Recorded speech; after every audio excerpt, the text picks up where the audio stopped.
На старт 12 номер ние стоиме с Хина, клуб по конен спорт конкур.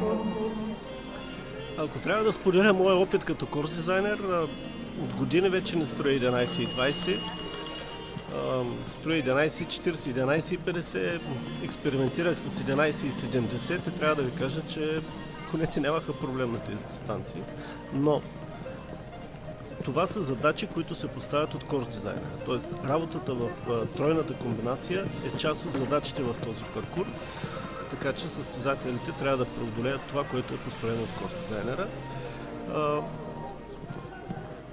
Ние стоиме нове в паркура, ние постепенно натрупа и опит и самочувствие на паркури от тази височина 135.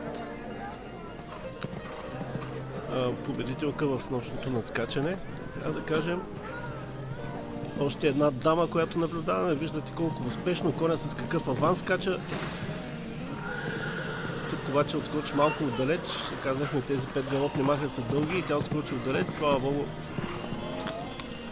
Коня преодоля и тройната комбинация и ние продължава чисто.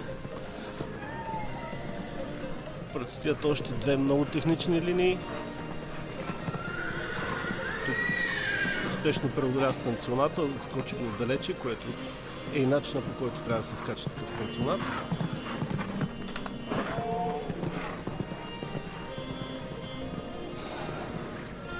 Тези 6 галопни маха между два токсера също бяха преодоляни. Ние стоиме, нова насочва към последно препятствие.